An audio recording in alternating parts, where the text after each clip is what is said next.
Assalamualaikum warahmatullahi wabarakatuh. Alhamdulillahirabbil alamin. Assalatu wassalamu ala asyrafil anbiya'i wal mursalin sayyidina wa maulana Muhammadin. Asyhadu an la ilaha illallah wa asyhadu anna Muhammadar Rasulullah. Allahumma salli ala sayyidina Muhammadun mushabihil wal ikram ya wal jalila wal ikram la nabiyya ba'da amma ba'du. Alhamdulillah para jemaah sekalian, bertemu lagi dengan saya Guru Mursyid Syekh Nur Muhammad Buya Irwan Maulana Al-Khalidi dalam majelis zikir Ma'rifatullah dalam channel Buya Pasaman Timur, Sumatera Barat, Jakarta. Bersyukur kita kepada Allah dengan mengucapkan Alhamdulillahirabbil alamin. InsyaAllah kita tidak akan pernah berhenti belajar, meningkatkan iman dan takwa kita kepada Allah demi meningkatkan derajat amal dan ibadah kita kepada Allah, tentunya dengan selalu mentadabur kajian-kajian tauhid yang membuat terangkatnya derajat ibadah sehingga layak dan pantaslah berhadapan dengan Allah dalam rangka menyembah dan disembah. Salam dan salawat kita tidak akan pernah kita lupakan kepada junjungan kita yang termulia, Nabil Akhirul Zaman Rasulullah Muhammad sallallahu alaihi wasallam. Atasnya kalamnya, kalimahnya dengan kita kalamkan. Allahumma salli ala sayyidina Muhammad wa ala alihi sayyidina Muhammad. Para hadirin, para sahabat kerabatku, para saudara-saudaraku semua, para jemaahku. InsyaAllah dalam tayangan waktu yang dimuliakan Allah ini, kita akan berbagi wawasan dan ilmu pengetahuan tentang satu kalam, yaitu tentang rahasia Allah, atau kita sebut dengan sirullah. Berbicara soal rahasia Allah adalah puncak tertinggi dalam ma'rifat. Ketinggian dan puncak akhir dalam satu ma'rifat, yaitu di mana seseorang menerima suatu hidayah dari Allah tentang iradah dalam kehendaknya, yaitu tentang pemahaman daripada rahasia Allah. Kenapa saya bilang semuanya itu adalah makom tertinggi dalam berma'rifatullah? Karena rahasia Allah tidak bisa kita cari dengan kekuatan dan kemampuan ma'rifat. Dan tidak bisa kita ungkap dengan tafakur, tazakur, takharu, dan uzlah sebagainya. Melainkan ikhlas dan ridhonya seorang walinya Allah untuk memberikan pemahaman tentang kerahasiaan Allah pada diri kita. Tauhidnya adalah tauhid ilahiyah menuju tauhid siriyah. Dari sifat ketuhanan menuju sifat kerahasiaan. Dituntut kemampuan tauhid yang lebih sempurna untuk mengetahui tingkatan rahasia tersebut. Dikatakan sebuah rahasia itu menandakan sebuah maujud yang tidak memiliki asal usul di mana dia berpijak. Itu yang dikatakan rahasia Allah. Yang kedua, kodrat tersebut tidak ada persamaan dari cara penciptaannya dengan seluruh penciptaan yang lain. Itu juga dikatakan rahasia Allah. Yang ketiga, tidak ada kemampuan daripada akal dan ilmu apapun untuk mendapatkan kerahasiaan Allah kecuali kepada orang yang diridhoi oleh Allah Subhanahu wa ta'ala. Berbicara kembali kepada tingkat rahasia, sesuai dengan asal-usul kita sebagai umatnya Allah. Umatnya Allah adalah umat yang tidak bisa diketahui oleh semua makhluk Allah tentang penciptaan dan asal-usulnya. Itulah kita. Kita ini tidak ada pemahaman dari makhluk apapun. Siapa kita sebetulnya? Dan dari mana kita berasal? Tidak ada satu pun yang paham tentang siapa kodrat manusia itu sebetulnya. Inilah para jemaah yang mana saatnya kita mencari kodrat diri kita sendiri. Dengan kita tentunya belajar mengkaji tauhid sirriyah. Tauhid kerahasiaan Allah. InsyaAllah pada jemaah. Baik itu rahasia yang bersifat kepada alam, baik rahasia bersifat kepada umat, baik rahasia itu yang bersifat kepada dirinya sendiri. Hidup dalam kerahasiaan Allah adalah suatu martabat dan derajat sebetulnya bagi kita. Sehingga wajiblah makhluk lain menghormati khalifahnya Allah. Wajiblah semua makhluk memuliakan manusia. Selagi manusia itu menjaga fitrah dirinya, yaitu tentang kodrat kerahasiaannya Allah. Kalau kita tidak tahu makna dari sebuah perwujudan diri ini, apa fungsinya bersifat zahir pada diri jasad ini? Kalau tidak hanya untuk sebagai alat, sebagai kekuatan dasar yang dihalalkan untuk mencari keusuludinan diri kita.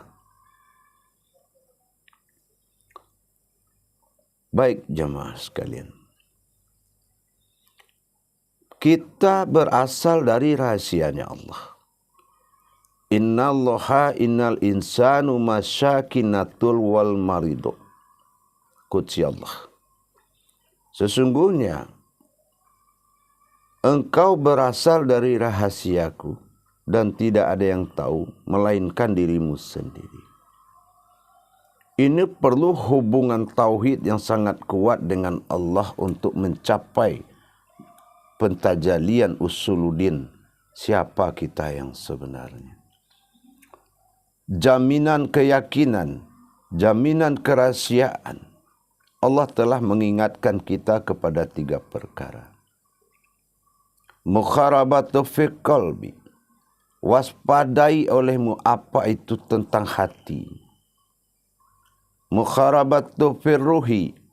Waspadailah asal usul dirimu. Dijaga kata Allah. Dan mukharabatu fi sirri. Waspadailah tentang kerahasiaan dirimu. Inilah yang membuat saya bilang manusia itu sangat tinggi tahta dan nilainya di mata Allah. Harusnya memang menjadi junjungan semua makhluk dan sangat dihargai oleh malaikat. Berbicara kembali kepada kodrat rahasia. Mungkin kita berbicara kepada 3 kodrat. Pertama, kita bicara tentang sirha, rahasia Allah pada aras, pada penciptaan. Khususnya kepada maujudullah yaitu jasad. Apa yang dikandung dalam kerahasiaan yang terjadi dalam jasad ini. Nah yang kedua dikatakan kodratun sirri. Nah mana kodrat sirhi itu daripada diri mana? Rahasia hayat Siapa sebetulnya yang hayat di dalam jasad ini? Siapa sebetulnya yang hidup? Apakah ia ruh? Apakah benar itu kodrat? Makanya itu wajib kita ketahui. Yang ketiga itu kodratun, disebut dengan kodratus sir. Kodratus sir batin itu tidak mudah. Disebut dengan kodratus sirhu. Sirri, sirha, sirhu. Sirhi, sirha, sirhu. Itu terbuat dari semua rahasia Allah. Kodrat Adam pada kodrat diri sebagai jasad permawujudan Allah. Terbuat dari rahasianya Allah. Kodrat hayat bernama zat bagi Allah yang menjadikan semua terjadi. Ini adalah rohani bagi kita. Itu juga rahasia Allah. Terbuat dari rahasia Allah. Dan kodrat sirhu, rahasiaku kepada diriku, kata Allah, terhadap aku dengan kamu. Dinamakan sirhu, kodrat batin pada nyawa kita. Nah, inilah yang kita warisi, ini adalah rahasia Allah. Tapi setelah kita kaji, apakah mengetahui kodrat itu sudah terwujud rahasia? Makanya dia dibagi dengan 3 perkara. Kalau dikatakan dia rahasia pada aras atau hak, sirha, berarti kita harus mengkaji umul dan segala umul, induk dari segala induk, pada sifat an-nazir nyata bagi Allah. Adalah makomnya jasad, penghulunya adalah nur. Kenapa? Di sini ada 2 kehidupan. Antara sir dengan batin. Pemegang kekuasaan dari seluruh kaji itu adalah sir dan batin.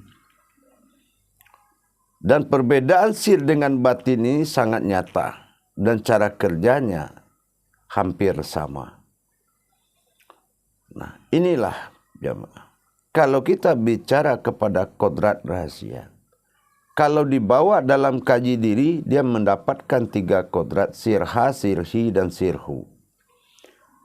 Tapi kalau dibawa kepada kaji yang bersifat sirhi, ini adalah persifatan zat dan perwujudan zat Allah.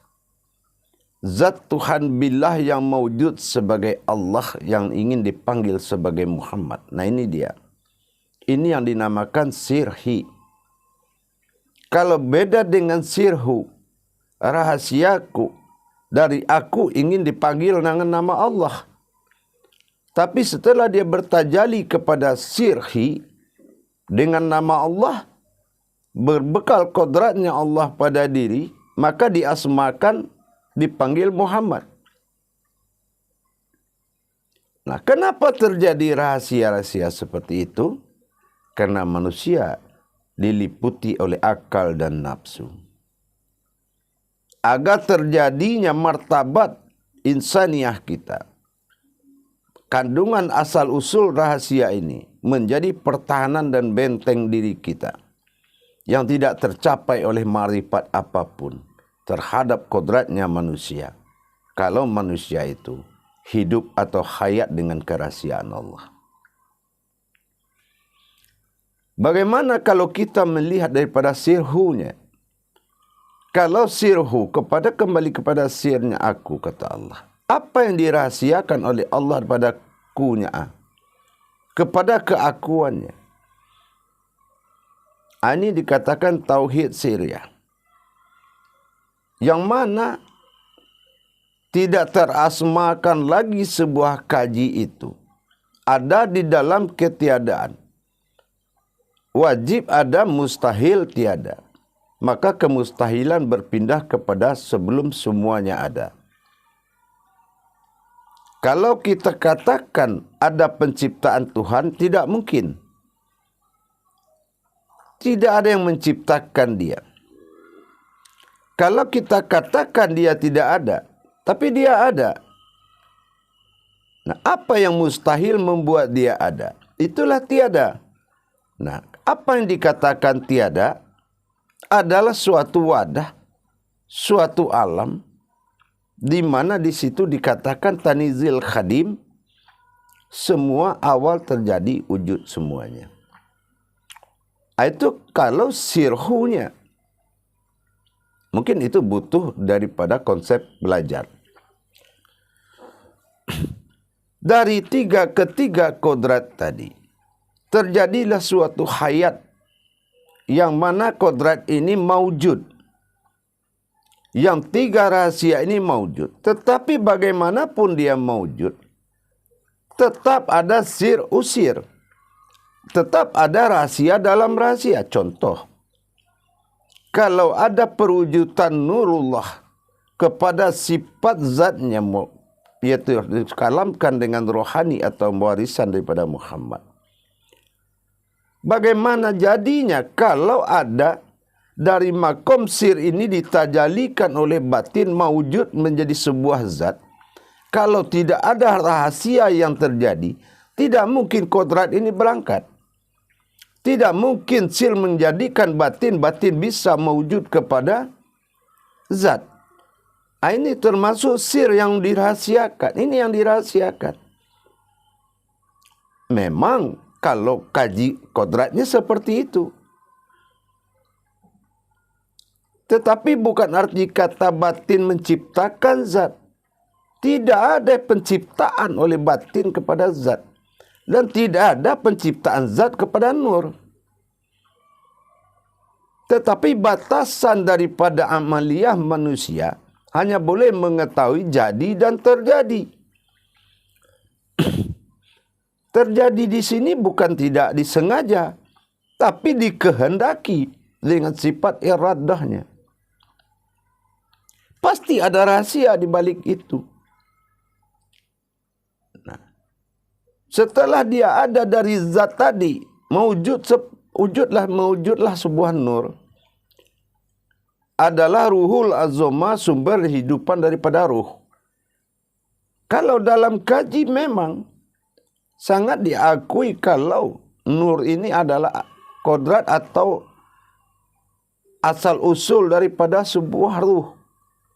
Tidak mungkin ada ruh di alam ini kalau tidak adanya nur. Nah, tapi apa yang terjadi hayatnya? Masih ada yang dirahasiakan Allah. Dua perkara. Yang pertama adalah cara pentajaliannya. Cara kerjanya. Cara kerja adanya sir menuju batin.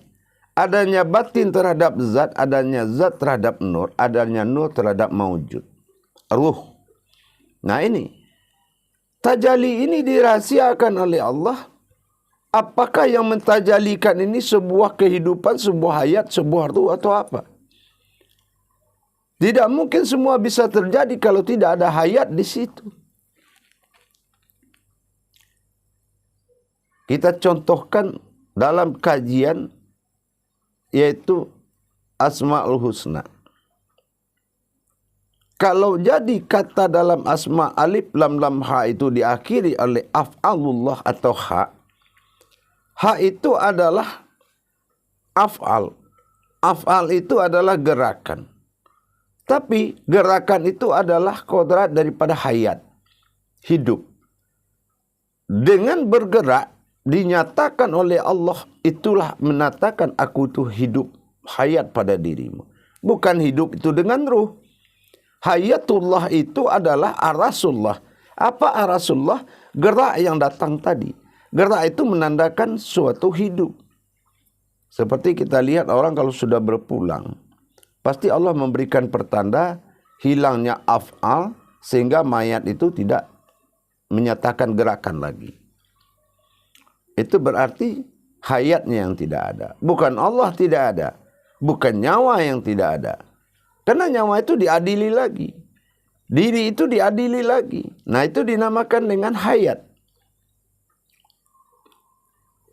Para jemaah yang dirahmati Allah rahimahullah. Itu kalau dari pengkajian tingkat rahasia atau sir. Setelah kita kaji bertajalinya 3 kodrat tersebut. Tajalli Allah, tajalli sirullah. Bertajalli Allah sifat kepada umat dalam kelipatan 7 dalam hitungan. Bertajalli Allah pada dirinya dengan sifat sirnya pada kodrat 3. Para jemaah yang dirahmati Allah, mengetahui rahasia Allah sangatlah dibutuhkan seorang wali, sangatlah dibutuhkan seseorang yang telah mendapatkan kepercayaan oleh Allah untuk mengungkap sebuah kerahasiaan Allah. Sir yang dimaksud oleh rahasia tadi, ada rahasia di balik rahasia. Inilah letak kuncinya ketuhanan tadi. Apapun yang kita kaji, apapun yang kita bahas, kodrat memang bisa kita bahas. Sifat alif lenyap kepada ba dalam kurun batu, yaitu disebut dengan batin. Kodrat batin lenyap kepada wujud. Wujud hilang sebagai asma. Tak lagi ada bahasa asma. Wujud luput dalam sir. Sehingga tidak ada lagi sebuah kata. Tidak ada lagi sebuah pandangan. Puncak marifat tertinggi bukanlah memandang, tapi nyatanya ada di dalam ketiadaan.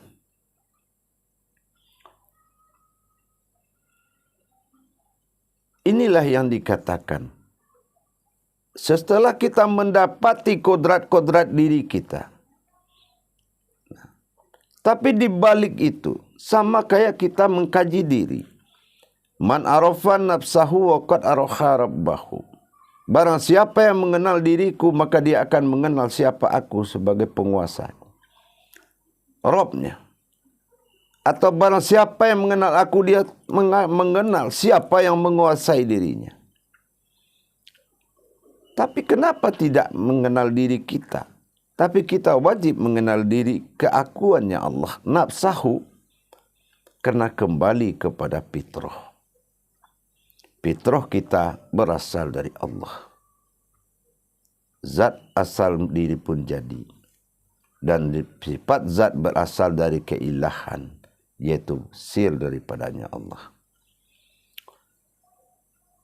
Jadi kalau sudah sir ini dibuka dengan akad-akad tauhidnya, yaitu dinamakan tauhid siriyah, maka seseorang itu sudah bisa memahami siapa sebetul wujud dirinya.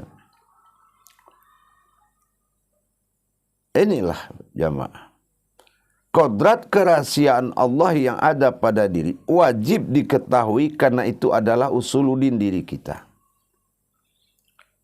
Tingkatkan belajar kita sampai kita memahami kodrat sir yang sebenarnya.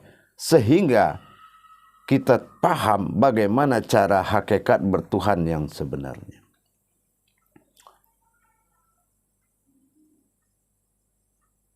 Kenapa dikatakan ada sir usir, ada rahasia di balik rahasia?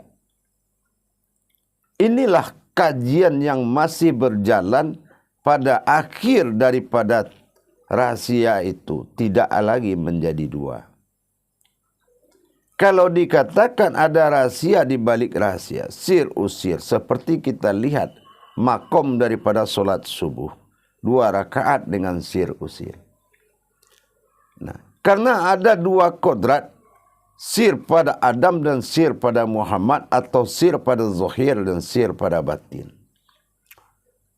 Ini sir inilah yang membuat adanya tajalli Allah turun dan naik, bukan napas turun dan naik.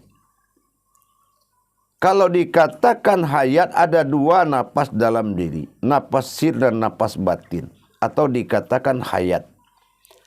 Kalau ke atas dia menghayat atau tasbih kepada Adam, kalau ke bawah dia berzikir kepada Muhammad.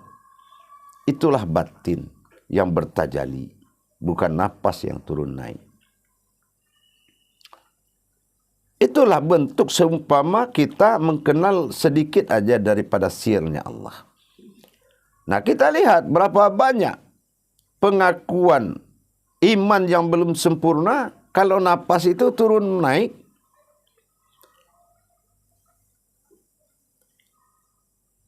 Tapi tidak paham apa yang turun, apa yang naik, kemana turun, kemana naik. Tiba-tiba dengan kesuatu kemaslahatan seorang guru, dia katakan kalau naik ayatnya ini, kalau turun ayatnya. Inilah para jemaah, pentingnya kita memahami rahasia Allah. Kalau ada dikatakan napas turun naik, apa hubungan dengan jantung yang tidak turun naik? Kenapa jantung berhenti, semua berhenti? Dan pertanyaan itu akan panjang kalau kita menebak-nebak dalam berkeyakinan. Para jemaah yang dirahmati Allah, rahasia Allah adalah kodrat bagi diri kita. Dikatakan ada dalam ketiadaan, mengkaji sirhu pada Allah. Ingat, sirhi pada Muhammad, sirha pada Adam. Sirha pada Adam, umul daripada sekalian alam. Sirhi pada Muhammad, zat yang menjadikan segala yang hayat. Dan sirhu bagi Allah, kodrat semata, asal semua terjadi.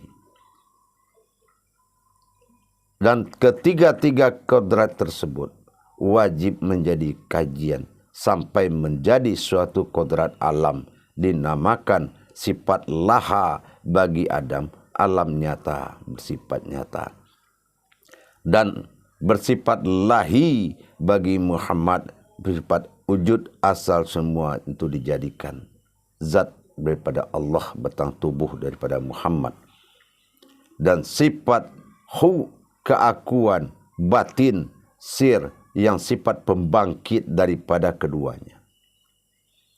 Ini yang tidak bisa dipisahkan para jemaah. Rahasia ini sangat berpegang teguh kepada tauhid ilahiyah dan siriyah. Maka kalau kita tidak mengerti, masih memberikan nama di dalam satu ibadah, maka ibadah itu akan jauh dari tujuannya. Tapi kalau kodrat yang bercerita, insya Allah, ingat, rahasia ada di balik rahasia. Kepada diri, apa sir-usirnya? Kalau dalam wujud Adam sir-usirnya, rahasia itu adalah rasa, sir-usir. Tapi kepada kodrat zat Allah mawujud pada rohani, apa sir-usirnya? Sir-usirnya itu adalah mawujud dan kenyataan dan terlihat. Itu jadi suatu tanda tanya. Kenapa sir-usirnya seperti itu? Dan kenapa tidak diberikan wajah kepada Muhammad? Kenapa Allah mengakui ada wajah tetapi tidak menerangkan kodrat diri? Dan kenapa Muhammad menerangkan kodrat diri tapi tidak menerangkan kodrat wajah? Sir-usir. Dan begitu juga dengan sirhu. Kenapa dalam perwujudan Allah menyerahkan wujudnya kepada mawujud diri kita, tapi kenapa kaji wujudnya, yaitu menyerahkan kembali kepada sir dan kerahasiaan, dan kenapa Allah menjadikan kerahasiaan itu sebagai kodrat dirinya? Sir-usir. Ada rahasia di balik rahasia. Alhamdulillah pada jemaah, para hadirin, kita menjadi bagian daripada Allah, sangat sempurna dan sangat lebih menyempurnai dari segalanya. Apabila kita sudah mengetahui bagaimana rasanya hidup dalam makom sirnya Allah. Para jemaah yang dirahmati Allah, insya Allah, memahami tingkat rahasia Allah pada diri termasuk kita memahami juga kerahasiaan Allah pada alam yang dinamakan Al-Quran. Bagaimana kita mendapatkan kerahasiaan Allah tadi? Kode-kode etiknya, makna-makna tersuratnya yang membuat kita bisa mencari makna tersirat. Kaji harus dihubungkan dengan pengajian. Pengajian ini yang akan berhubungan dengan umat. Kenapa? Itulah amanah daripada sir tersebut. Dan rahasia Allah bukanlah merahasiakan, tapi rahasia Allah itu adalah kodrat yang nyata bagi umat, yang tidak memiliki usul dari manapun. Dan tingkat pengkajian Tauhid Sirriyah itu, setelah kita sempurna mengkaji kodrat, kodrat itu bertajali, itu ada makom sirnya. Tajali itu siapa yang bertajali, itu sir. Maka kalau kita sudah mengkaji kodrat, seperti yang kita berwaris Adam kepada diri dalam sifat nur berwujud jasad, berwaris Muhammad dalam sifat zat berwujud rohani bagi diri, dan berwaris Allah bersifat batin nyawa bagi diri. Dan tajalinya itu diatur oleh sirnya Allah. Itu ada rahasia di balik itu semua. Bagaimana perwujudan wujud batin dalam sir tadi? Wujud Allah dalam batin, maksud Allah yang mana yang wujud dalam batin? Itu disirkan. Tapi apakah bisa mulut kita mensirkan itu, merahasiakan itu? Malah kita ingin membangga-banggakan diri kemanapun. Kita membangga dan menyombongkan kita punya ilmu tentang sirnya Allah. Kita buka rahasianya. Bagaimana coba? Kita aja sebagai pecundang tidak suka, tenang, minta dihargai dengan membanggakan diri, dengan mengungkap-ungkap rahasia Allah. Rahasia itu aurat. Tapi nyatanya apa? Kita malah merendahkan orang lain dengan kemampuan kerahasiaan-kerahasiaan di jalan Allah. Itu juga salah. Tapi kita boleh membuka kerahasiaan Allah dalam arti mentajali dan mengugah kepada sifat sirnya. Bukan kita menunjukkan kemampuan sir itu kepada sesama. Nah, ini yang susah kita para jemaah. Untuk menjaga itu memang susah. Tapi insya Allah, Kisultanil azim wazil manil kadim wazil wajilil karim wawalil kalimati tamati wadaan pusil minaka. Nur buat itu jelas. Kalau memang kita menjunjung tinggi dan menghormati Allah pada kalbi kita, maka kita harus menyayangi sekitarnya. Allah lah yang akan merajai diri kita dan mendidik kita, membimbing kita, menjaga kita. Tapi kalau kita junjung dia di dalam diri kita dengan mengamalkan sir-sirnya Allah kepada dirinya sendiri. Kalau memang kita sudah merasakan wujud ini adalah wujud daripada sirnya Allah. An-nasir wa antasir. Engkau berasal dari rahasiaku dan aku adalah rahasiamu sendiri. Nah, itu dia. Wa khalaqtu lak adlika wa khalaqtuka li adli. Aku jadikan engkau, engkau kujadikan karena aku. Semuanya kun fayakun. Tapi di balik itu, seperti kita baca kun. Apapun yang kita baca kun, tidak akan pernah ada yang jadi. Tapi kalau kita membunyikan kun itu tanpa membaca, tahu kita sirnya kun itu, apa sih yang tidak jadi? Tapi tahu, jangan tulisannya yang dibaca lagi kun. Nah, itu yang sir. Itu yang dirahasiakan. Insya Allah pada jemaah. Sedikit demi sedikit kita membuka wawasan-wawasan jalan kita kepada Allah. Agar kelak kemudian kita diberikan kemudahan di dalam mendirikan sifat amal dan ibadah. Dengan kita sadari rahasia di balik rahasia tersebut. Sedikit saya mengulangi. Adanya tajali-tajali tanpa kita tahu sirnya. Contoh, sama basar kalam hayat, kodrat iradat ilmu. Memang semua kita akan tahu itu adalah kodrat sifat bagi Allah mewujud pada sifat diri. Bertingkah, Tapi apakah bisa bertingkah tanpa ada sirnya di situ? Yang menggerakkan 7 tadi. Itu masih ada makom sirnya. Baik itu basar, basir, basirun. Masih ada kodrat-kodrat ke tingkat sirnya. Pertama, kodrat hakikatnya disebut dengan kodrat batin. Yang kedua, kodrat sirnya, kodrat rahasianya. Baru kodrat wujudnya. Maka kaji tauhid ini para jemaah, kaji sirullah. Kaji sirnya Allah ini butuh ketaatan sami'na wa ta'na kita dalam belajar. InsyaAllah. Mudah-mudahan ilmu tauhid inilah yang menjauhkan kita dari segala yang mempersekutukan Allah.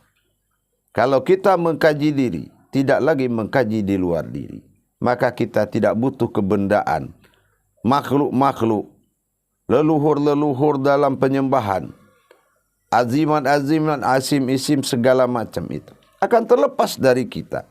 Setelah kita mengetahui puncak marifat itu adalah sirnya. Untuk mencapai hakikat, kita kaji semua kodrat diri. Boleh. Mulai dari jasad sampai ruh nur zat, dari zat ke batin, dari batin ke wujud, dari wujud ke sir. Tapi kita tahu tidak hayatnya dari kodrat itu semua. Ini yang dikatakan sir ulu'anan sir. Ini yang dikatakan sir usir atau rahasia di balik rahasia. Setiap kita mendapatkan hakikat pasti ada rahasianya. Jangan kita terlena dulu. Seperti kita mengkaji mana tempat diri yang bersifat, mana sifat Allah yang menjadi diri bagi diri kita. Tingkatnya sirha dulu. Setelah itu sirhi, baru kita sirhu. Di dalam inilah kita butuh hati-hati dan sami'na wa ta'na. Karena ini kemuliaan Allah yang akan diungkap, yang akan bisa membuat kita layak dan pantas menghadap Allah di dalam solat. Nah, seperti yang tadi saya bilang, alif lam lam ha sebagai contoh pembicaraan kita dalam pengkajian ini. Kalau sudah masuk zat Allah alif itu, marifatul izzatullah wa marifatul sifatullah, maka dia berwujud. Mana diri sifat bagi Allah itu adalah zat yang bersifat, ya betul, diri kodrat. Mana kodrat yang bersifat, mana sifat yang berkodrat, itu harus jelas. Terus apa asmanya, diri mana yang disebut nama, mana asmanya Allah. Kalau asmanya ilah itu Allah, kalau asmanya Allah itu Muhammad. Nah, tajalli seperti itu kita harus paham. Inilah perwujudan, semua perwujudan, bukan kaji-kajian. Ini harus menyambung dalam satu hayat dinamakan hayatullah. Rangkaian kehidupan ke dalam tadi. Mulai dari jasad, ruh, nur, zat, batin, sir. Itu seluruhnya tajalli sirullah. Tapi dalam kita tingkat belajar, memang dari kodrat ke kodrat sebagai perjalanan yang dituntut oleh orang-orang sebelum kita, yaitu Muhammad Rasulullah sallallahu alaihi wasallam. Jejak beliaulah yang akan menjadikan sebuah kenyataan yang harus kita jalankan di bumi ini. Para jemaah yang dirahmati Allah, dengan kita memperdalam wawasan kepada Allah, mengetahui apa rahasia di balik rahasia, maka kita akan meningkatkan, akan mudah meningkatkan keimanan kita kepada Allah. Selalu kita belajar dan selalu kita belajar. Insya Allah sering menonton YouTube ini, maka kita tidak ketinggal pelajaran. Mulai dari awal sampai saat ini, insya Allah semua dalam jalan tauhid. Untuk mendapatkan lebih mabrurnya, lebih mustajabnya, lebih hak dan halalnya, silakan bergabung dalam grup Buya Pasaman Timur. Insya Allah mudah-mudahan kita saling bertukar rasa, bertukar dan berbimbing, saling tuntun menuntun, saling mengisi menuju kebenaran di jalan Allah. Dan yang belum memahami kajian tauhid ini, berimanlah dan belajarlah. Jangan kau cerca jalan Allah, nanti kamu dilaknat oleh Allah. Ini bukan keyakinan dan bukan jalan-jalan yang ria. Bukanlah jalan tempat membesarkan seseorang, tapi tempat membesarkan Allah dalam diri seseorang. Insya Allah di tayangan berikutnya kita akan belajar kembali dalam meningkatkan iman dan takwa kita dalam judul yang lain. Semoga bermanfaat kajian sir ini, menjadi tolak ukur dan dasar keimanan kita lebih kuat kepada Allah. Insya Allah mudah-mudahan bermanfaat. Akhirul kalam, wabillahi taufiq wal hidayah. Assalamualaikum warahmatullahi wabarakatuh.